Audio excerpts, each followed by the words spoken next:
तप्त कांचन गौरांगी राधा वृंदावनेश्वरी वृषभानुसुते देवी प्रणमामि हरिप्रिये। सुप्रभात देवियों एवं सज्जनों, कृष्ण संदेश सुधा चैनल के माध्यम से मैं धर्म प्रकाश भदौरिया गीता विश्लेषक गीता की ज्ञान गंगा में अवगाहन हेतु उपस्थित एवं मधुसूदन भगवान कृष्ण के चरणों में अगाध निष्ठा रखने वाले आप सभी प्रबुद्ध एवं विद्वान श्रोताओं का हार्दिक अभिनंदन एवं कोटि कोटि वंदन करता हूँ। पिछले वीडियो में हमने श्रीमद् भगवद गीता के अंतर्गत 5वें अध्याय की 17वें श्लोक का विश्लेषण किया था, जिसमें आप लोगों ने सुना था कि जिनका ज्ञान के द्वारा अविद्या रूप कलमश निर्धूत हो जाता है, अविद्या रूप कलमश नष्ट हो जाता है, वे परम गति को प्राप्त कर लेते हैं, जिसका परिणाम यह होता है कि उन्हें पुनः लौटना नहीं पड़ता। इसके आगे मधुसूदन भगवान कृष्ण क्या बताते हैं उसे आप लोग बड़ी श्रद्धा के साथ सुने, क्योंकि विषय आपकी स्वभाव के अनुकूल है, ज्ञान से ओतप्रोत है। हमें पूरा विश्वास है कि आपको बेहद आनंद आएगा। तो पूर्व की तरह सर्वप्रथम इस श्लोक का श्रवण पान करते हैं, तत्पश्चात मेरे द्वारा किए जाने वाले विश्लेषण का आनंद लेंगे। तो सुनते हैं अगला श्लोक कि विद्या विनय संपन्ने ब्राह्मणे गविहस्तिनी सुनिचैव स्वभागे च पंडिता समदर्शिना। इस श्लोक के माध्यम से मधुसूदन भगवान कृष्ण गांडीव धनुर्धारी अर्जुन को बता रहे हैं कि देखो अर्जुन, जो पंडित जन होते हैं वे विद्या और विनय से संपन्न ब्राह्मण में, चांडाल में, हाथी में, गाय में और कुत्ते में समदर्शिता का भाव रखते हैं। इन सभी के प्रति वे समदर्शी होते हैं। जैसे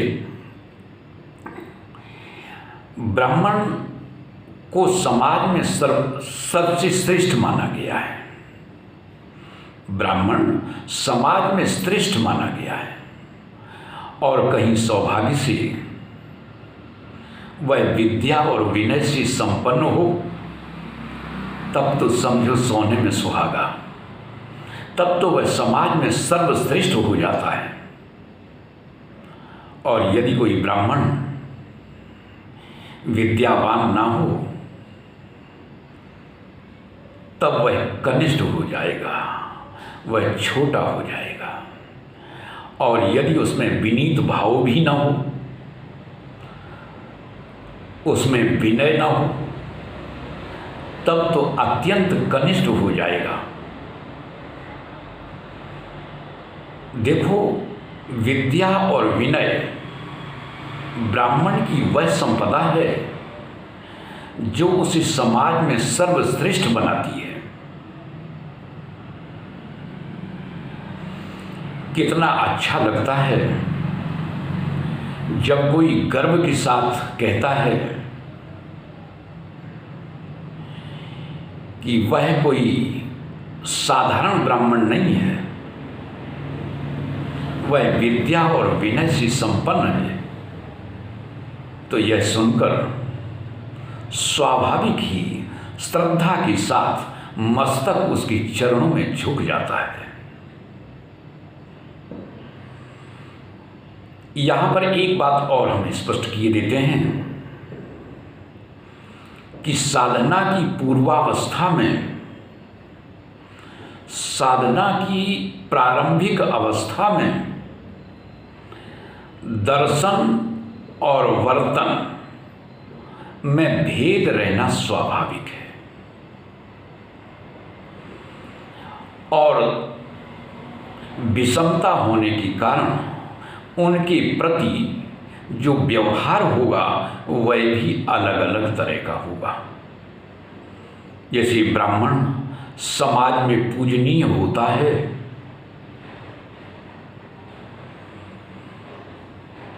हाथी की सवारी की जाती है, गाय का दूध पिया जाता है, भवन की सुरक्षा को ध्यान में रखते हुए कुत्ते को दरवाजे के पास जंजीर में बांधा जाता है और संस्कारवश एक चांडाल को हेय दृष्टि से देखा जाता है।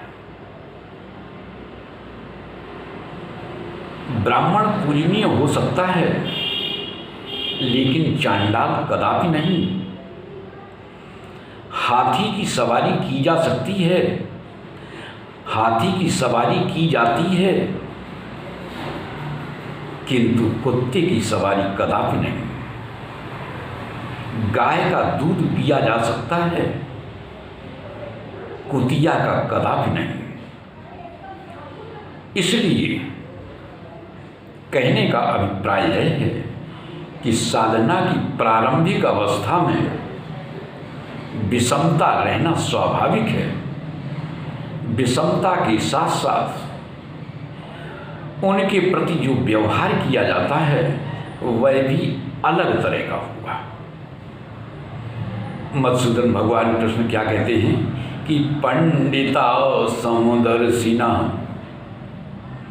मधुसूदन भगवान कृष्ण ने जो समदर्शिता की बात कही है वह साधना की अंतिम पराकाष्ठा है। साधना की पराकाष्ठा है जहाँ पर दर्शन और वर्तन दोनों का भेद समाप्त हो जाता है। इसीलिए भगवान कहते हैं कि जो पंडित जन होते हैं वे समदर्शी होते हैं।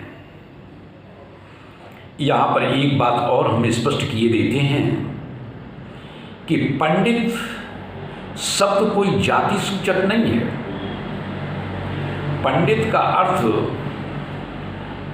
ब्राह्मण कुलोत्पन्न होना नहीं है, बल्कि विवेकवती बुद्धि से संपन्न होना है।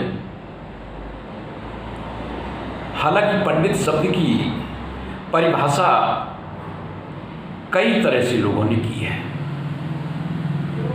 एक जगह एक हमने श्लोक पढ़ा था, आप लोगों को भी सुना देते हैं। उसमें पंडित को 4 तरह से परिभाषित किया गया है। सुनते हैं कि गृहेषु पंडिता केचित् मूर्खेषु पंडिता सभायां पंडिता केचित् पंडित पंडिता। पहला तो ये बताया कि यदि किसी परिवार का कोई सदस्य अपने परिवार के बीच में बैठकर बड़ी अच्छी बातें करता है तो परिवार के सभी सदस्य कह उठते हैं कि ये तो बड़ा पंडित है। और दूसरा, केचित् मूर्खेषु पंडिता। मूर्ख लोग तो किसी को भी पंडित कह देते हैं, वे तो किसी को भी पंडित जी पालागन कह देते हैं।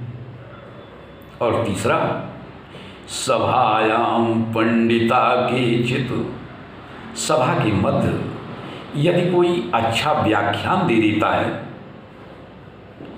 तो लोग कहने लगते हैं कि बड़ा अच्छा पंडित है। और चौथा क्या है कि केचित् पंडित पंडिता हो, यानी जिस पंडित के पांडित्य को पंडित लोग स्वीकार कर रहे हैं, सही मायने में तो पंडित वही है। अब थोड़ा गीता की ओर ध्यान देंगे कि मधुसूदन भगवान कृष्ण क्या कहते हैं। मधुसूदन भगवान कृष्ण के माध्यम से पंडित की व्याख्या किस तरह से की गई है तो सुनते हैं कि यस्य सर्वे समारंभा काम संकल्प वर्जिता ज्ञानाग्नि दग्ध कर्माणं तमाहु पंडितम बुधा।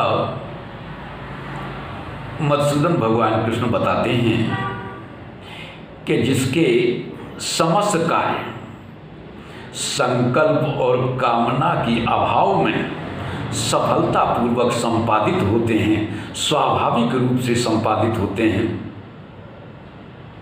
और जिसके समस्त कर्म ज्ञान रूपी अग्नि से दग्ध हो चुके हैं, जो अपने कर्मों को ज्ञान रूपी अग्नि से दग्ध कर चुका है, वह पंडित है। अब दूसरी बात, इसे भी समझ लें कि समदर्शिता का भाव तभी आता है, व्यक्ति समस्त प्राणियों में समदर्शिता का भाव तभी पा पाएगा जब समस्त इंद्रियां उसके अधिकार क्षेत्र में हों। जब तक इंद्रियों का निग्रह नहीं होता तब तक समदर्शिता का आना संभव नहीं है। हालांकि मधुसूदन भगवान कृष्ण ने 12वें अध्याय में एक जगह लिखा है, संयम्येन्द्रिय ग्रामम सर्वत्र समबुद्धया।